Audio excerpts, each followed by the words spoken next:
Everything is on the table. Yan ang mga salitang binitawan ng Prime Minister ng Canada noong February 24 nang magpahayag ito na ang Canada ay magpapatuloy sa kanilang mas matinding hakbang sa digmaan sa Ukraine. Ibig sabihin, inihahanda na ng Canada ang pagpaparusa sa Russia at ang matindi rito, gagawin nila ito gamit ang mismong pera ng Russia. Nagulantang ang US sa hakbang na ito ng Canada. Ngunit ano ba talaga ang plano ng bansa at ano ang magiging epekto ng mga desisyong ito sa Ukraine? Nagsimula ang lahat sa isang pangako. Noong February 24, nagtipon-tipon ang mga lider mula sa iba't ibang bansa para sa isang Peace and Security Summit na ginanap sa Kiev. Isa sa mga lider na dumalo ay ang Canadian Prime Minister na si Trudeau, kung saan nagpahayag ito ng isang bahalagang anunsyo upang markahan ang ikatlong anibersaryo ng pagsisimula ni Putin ng kanyang tinatawag na Special Military Operation. $5 billion na tulong sa Ukraine ang agad binanggit ng Prime Minister.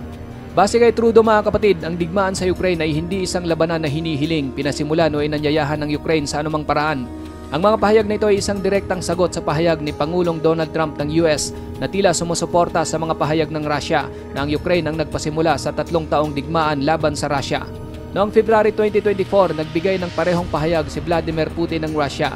Sinabi nito na hindi umano sila ang nagsimula ng digmaan noong 2022. Sa halip, ang Ukraine ang talagang nagpasimula ng digmaan noong 2014. Ang layunin lamang daw ng Russia ay tapusin ang digmaang ito.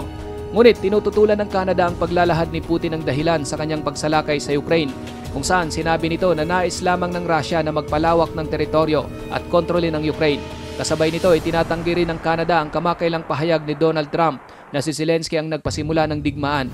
Sa summit sa Kiev, malinaw na sinabi ng Prime Minister Justin Trudeau na ang digmaan sa Ukraine ay isang digmaang nagsimula sa iisang dahilan lamang, ang burahin ang kasaysayan ng Ukraine at palawakin ang imperyo ng Russia.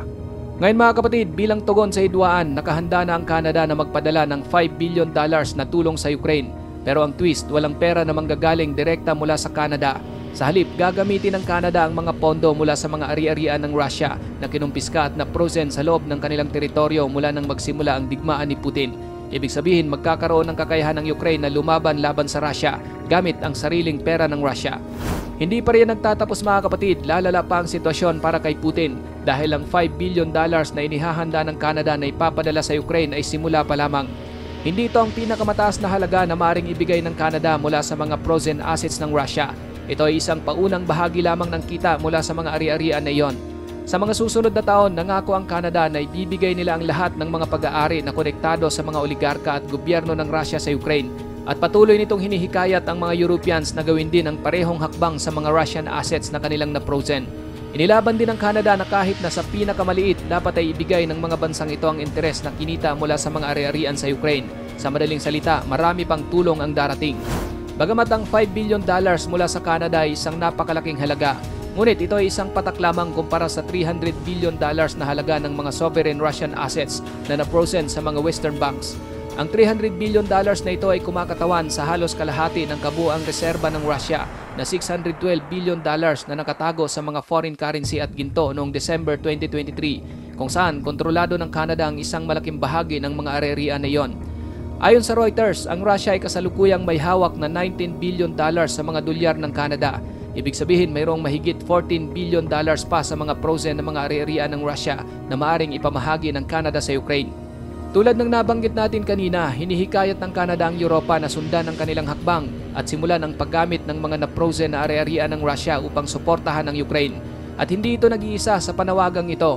Isang araw bago ang anunsyo ni Trudeau, hinikayat ng Estonia ang mga kasamahan nito sa European Union na gawin din ang parehong hakbang. Noong February 23, nagpadala ang Baltic country ng isang discussion paper sa mga kasosyo nito sa EU at plano nitong talakayin ng isyo sa isang pagpupulong na ginanap sa parehong araw ng pahayag ni Trudeau.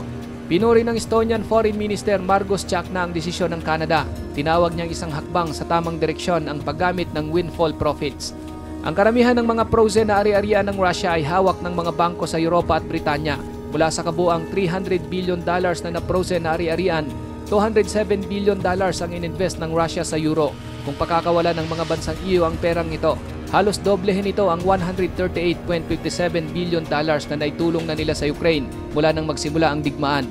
Ang Russia ay may hawak na humigit kumulang $37 billion sa British pound assets na kung pakawalan ay maaring magdala sa kabuang kontribusyon ng Europa ng $244 billion. Isa itong malaking dagok sa mga ambisyon ni Putin. Ang mga panawagan ni Trudeau at ng Estonia na gamitin ang mas epektibo ang mga na-frozen na ari-arian ng Russia ay kasalukuyang hindi pa umuusad. Gayunpaman, hindi ito magiging hadlang sa Ukraine dahil malapit nang tumanggap ang bansa ng $5 billion na pondo na maaari nitong ilaan sa kanilang lumalagong industriya ng armas. Pagtungtong ng 2024, tinatayang nasa 500 arms producer ang nagpapatakbo sa Ukraine na may kabuuang 300,000 na mga manggagawa. Ang donasyon ng Canada mula sa mga na-frozen na ari-arian ng Russia ay magkakaroon ng malaking epekto sa research and development para sa mga producer ng armas na ito. Ibig sabihin, mas maraming armas ang magiging available para sa Ukraine upang palakasin ang kanilang depensa laban sa Russia at tiyak na magiging isang malaking pagkabigla ito kay Putin. Habang nahaharap naman ang Amerika sa sarili nitong mga isyo, hindi pa tapos si Trudeau sa kanyang mga anunsyo. Ang $5 billion frozen Russian assets na ipinagkaloob ng Canada sa Ukraine ay naging headline sa Kiev Peace Summit. Ngunit mayroon pang ibang ibinahagi ang Prime Minister. Hindi lang pera mula sa Russia ang matatanggap ng Ukraine. Makakatanggap din umano sila ng mga sasakyan at isang grant mula sa Canada. Ang mga detalye ng grant ay limitado pa. Ngunit malinaw na ito ay gagamitin upang tulungan ng Ukraine na mapabuti ang kanilang seguridad sa enerhiya, lalo na sa harap ng patuloy na mga pag-atake ni Putin sa power grid ng Ukraine. Tungkol naman sa mga donated na sasakyan, ginamit ni Trudeau ang Kiev Summit upang mangako ng 25 LAV-3 para sa Ukraine. Ang mga light armor vehicle na ito sa kahawig ng mga mini-tank ay magbibigay sa Ukraine ng malaking kakayahan sa mobility at firepower sa larangan ng digmaan. Ang mga LAV-3 ay kayang umabot ang bilis ng 62 miles per hour at nakakapaglakbay ng hanggang sa 280 miles bago nangangailangan ng refueling. Kaya rin lang tumawid sa mga trench na may lalim na 6.5 feet, isang mahalagang tampok dahil sa pagdepende ni Putin sa mga taktika ng trench warfare. Bawat LAV-3 ay nilagyan ng M242 Bushmaster 25mm na kanyon at isang CJ7 62mm Koshel machine gun na parehong nagpapaputok ng standard NATO rounds. May option din ng Ukraine na magdagdag ng 76mm smoke grenade dischargers para sa mga evasive maneuvers, pati na rin ng MAG-58 turret-mounted machine gun upang dagdagan ang firepower. Ang naturang mga sasakyan ay may mga thermal sights na nakakabit sa mga periscope at viewing ports para sa driver, commander at gunner na tinitiyak na ang LAV-3 ay magiging epektibo sa gabi gaya ng sa araw. Bilang karagdagan, ang LAV-3 ay may kasamang integrated GPS, digital compass system, BHF at Harris high-frequency radios at isang automatic warning system na idinisenyo upang labanan ang mga karaniwang laser threat sa larangan ng digmaan. Maliban sa mga LAV-3, magbibigay din ang Canada ng 2 combat support vehicle sa Ukraine. Higit pa rito, magbibigay din ang Canada ng pagsasanay sa Germany para sa mga sasakyan na ito upang matiyak na magagamit ito ng husto ng mga tropa ng Ukraine. Bilang karagdagan sa 5 billion na frozen assets ng Russia, ipinangako rin ni Trudeau na magbibigay ang Canada ng isang landing system para sa F-16 fighter jets ng Ukraine, pati na rin ang 4 na flight simulators na nakatune para sa mga jet na ito. Mahalaga sa Ukraine ang mga simulators. Natutulungan nito ang bansa na magsanay ng mas maraming piloto para pamahalaan ang 61 sa mga F-16 na ipinangako ng ilang European allies. Kasama sa military aid package ng Canada ang mga bala, first aid kits at mga drone camera components na magpapatibay sa mga pagsisikap ng Ukraine sa depensa. Bilang karagdagan, ipinangako ni Trudeau ang pagpapatuloy ng mga training programs para sa mga tropa ng Ukraine na tinitiyak na sila ay handa sa pagtatanggol ng Western-led world order laban sa pagsalakay ng Russia. Ngayon mga kapatid, kung naging masigasig ang Canada na suportahan ng Ukraine at labanan ng Russia, tila iba naman ang naging pananaw ni Donald Trump ng Amerika. Ang Pangulo ng US ay mayroon ng tensyonadong relasyon sa Canada. Bago pa man siya naupo sa pwesto, inangkin na nito na dapat gawing ika-51 na estado ng US ang Canada. Ipinapakita rin niya ang patuloy na hindi paggalang sa Prime Minister ng Canada, kung saan tinatawag niya ito bilang gobernador sa halip na Prime Minister tuwing may pagkakataon. Bagamat marami ang nagsasabing biro lang o hindi seryosong pahayag ang mga sinabi ni Trump, ngunit nagbibigay ito ng ilang pananaw kung paano tinitignan ni Trump ang isa sa pinakamalapit na kaalyado ng Amerika. Nagbanta rin si Trump sa Canada ng mga taripa, bagamat pumayag siyang ipagpaliban ang mga taripang ito noong unang bahagi ng Pebrero bilang tugon sa pagpapataas ng seguridad sa border ng Canada. Ngunit ang kanyang retorika ay nagsimula ng muli. Malapit nang magtapos ang buwan ng pag-post na ito at iniklara na ni Trump na ang mga taripa ay magpapatuloy ayon sa plano noong February 24. Kung ipapatupad, aabot sa 25% na taripa ang magiging epekto sa karamihan ng mga kalakal na ine-export ng Canada papuntang US. Hindi natin dapat kalimutan na si Trump ay sinusubukang iposisyon ang sarili bilang tagapamagitan ng kapayapaan sa digmaan sa Ukraine. Nagipag-usap na siya kay Putin sa Saudi Arabia, nakapansin-pansing iniiwas ang Ukraine sa usapan. Umabot pa nga sa punto na sinisi nito ang Ukraine sa pagpapasimula ng digmaan at tinawag pa si Zelensky na isang diktador. Sa isang press conference sa White House kasama si Pangulong Emmanuel Macron ng France, tumanggi rin si Trump na tawaging diktador si Putin na nagpapahiwatig na mas pinaburan niya ang panig ng Russia kaysa sa Ukraine. Sa kabaligtaran, ang Canada ay mas matatag na nagtataguyod ng sariling posisyon.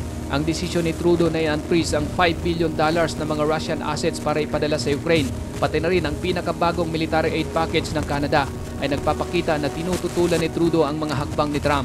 Habang tila mas pinapalakas ni Trump ang ugnayan niya kay Putin, malinaw na ang Canada ay tumutungo sa kabaligtaran na desisyon. Ipinaglalaban nito ang Ukraine at ginagawang lahat ng makakaya upang hadlangan ang mga pagsisikap ng Russia. Ang mga pahayag ni Trudeau tungkol sa pera at mga light armored vehicles na ipapadala sa Ukraine ay nagpapakita na ang Ukraine ay mayroon pa rin isang napakahalagang kaalyado sa isang panahon kung kailan sila nahaharap sa pressure mula sa Estados Unidos. Hindi naniniwala ang Canada na sapat na ang isang ceasefire at hindi rin ito papayagan na magtulungan ang Russia at ang US upang makabuo ng isang kasunduan sa kapayapaan na pabor kay Putin, kung saan hindi ito ang inaasahan ni Putin ang mangyari. Inaasahan ni Putin na kapag makakakuha siya ng kahit kaunting suporta mula sa US, makakamtanan niya ang isang kasunduan sa kapayapaan na pabor sa Russia.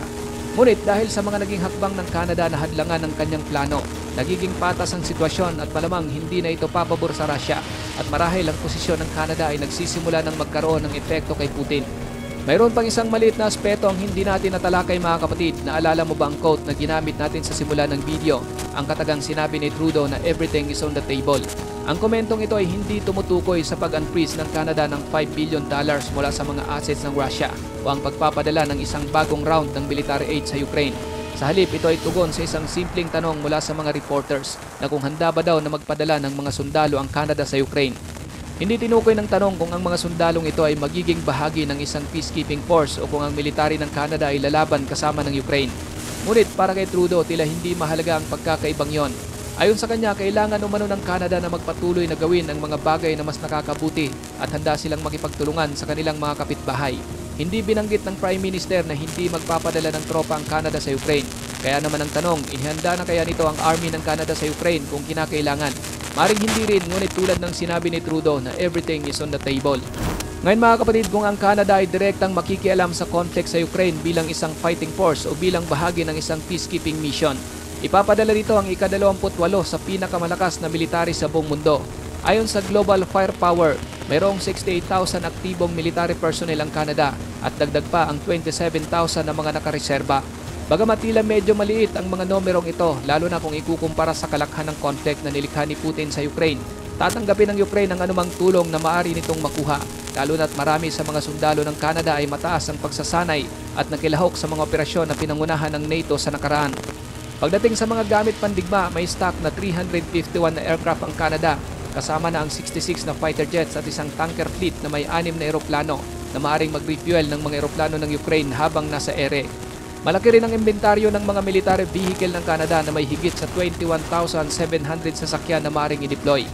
Dagdag pa rito ang kanilang kahanga-hangang Navy na binubuo ng 73 assets na may kabuang tonnage na 119,637.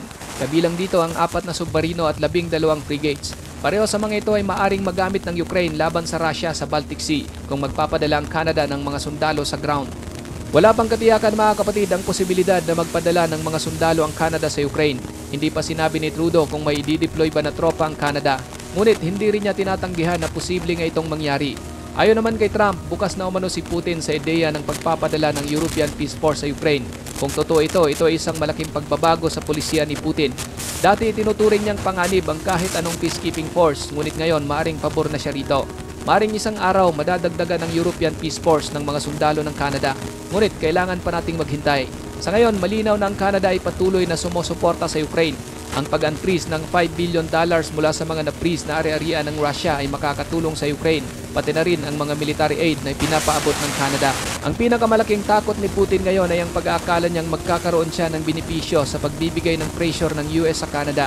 Ngunit ang hindi niya namalayan, patuloy ang suporta ng Canada sa Ukraine at ito ay magpapalakas sa bansa laban sa patuloy na pagsalakay ng Russia. Ikaw kapatid, ano ang masasabi mo sa bidyong ito?